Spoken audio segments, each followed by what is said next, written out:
Good day, ladies and gentlemen. My name is Geoffrey Honneus, and I am the author of Half Moon Bay.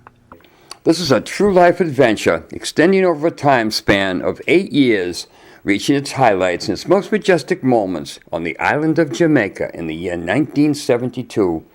This is truly an unforgettable journey of intense karmic proportions. Unlike any book ever written, it's a journey from darkness to light.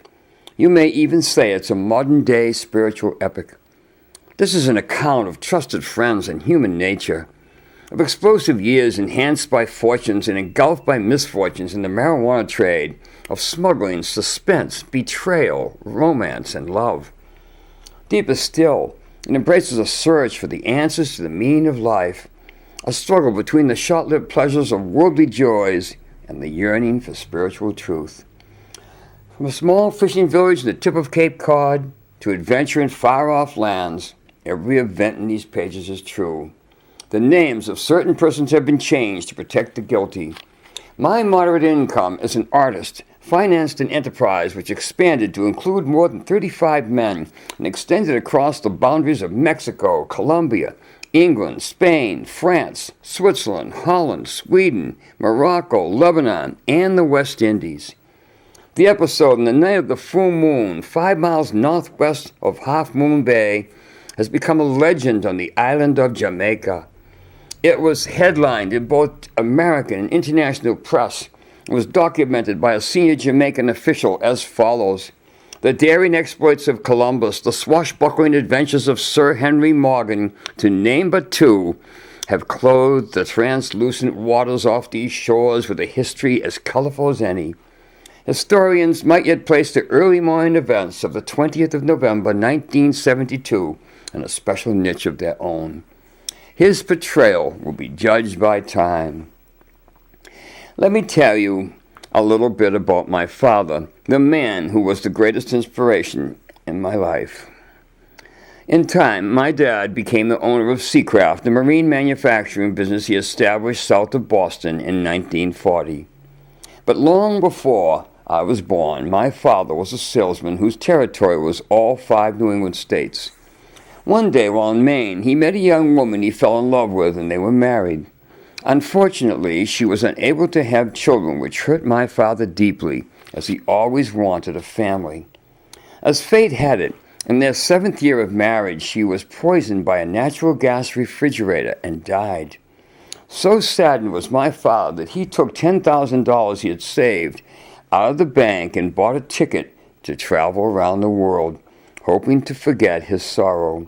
The year was 1936.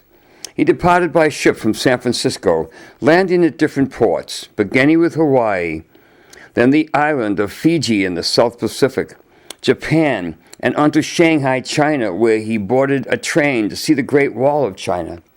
He would stay in each port for a month or more and then catch the next ship of the line. From China, he traveled to Manila and the Philippine Islands, then on to the islands of Sumatra and Java before landing in the port of Calcutta, India. There my dad saw a man meditating in a park, lying under a sheet.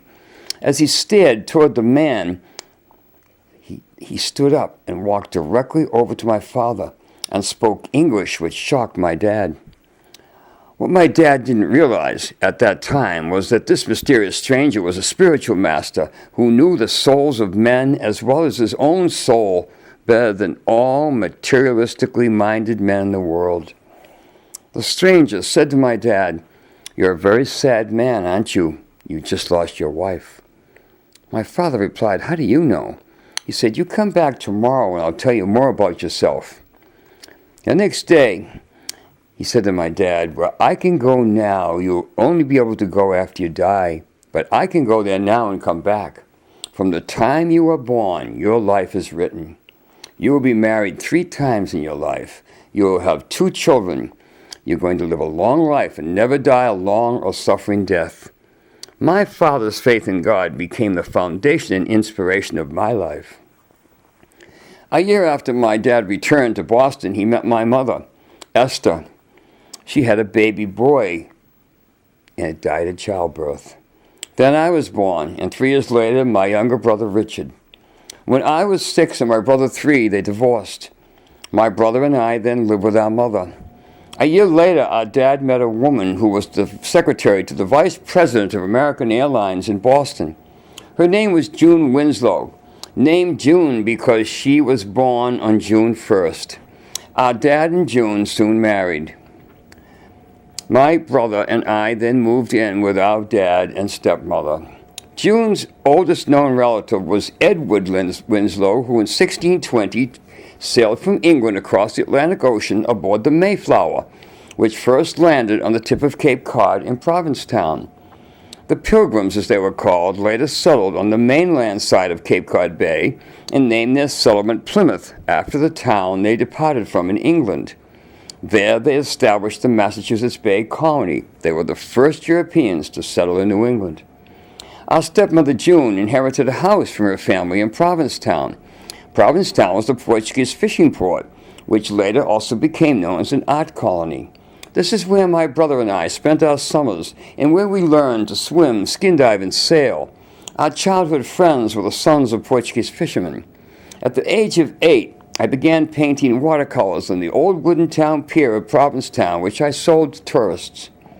I did this until age 16. Then I began diving for sea clams, which I sold to restaurants and fish markets. At age 23, I picked up an oil paint kit that I had bought as a child. My first oil painting was a seascape of surf crashing on a rocky beach. It won second prize at the Cohasset Art Festival, a seaport town south of Boston. The year was 1963. The other two prize winners were both professional artists. This gave me a lot of inspiration to keep painting. About this time, my stepmother June became pregnant and later had a baby girl. She too died at childbirth and tore up June's inside so badly that she could no longer have children. This fulfilled the prophecy of the holy man in India who had told my father that your life is written before your birth. 3 marriages you will have and 2 children. This was my dad's fate. In 1967 and 1968, I had my own art gallery in Provincetown. And in 1968, I was offered a one-man show at a society-based art gallery on the island of Nantucket, 30 miles south of Cape Cod. This is where Chapter 1 of Half Moon Bay begins, in July of 1969, at my one-man show with my dad by my side. It was the gallery's most successful showing of the summer. I sold all but 3 of my oil paintings.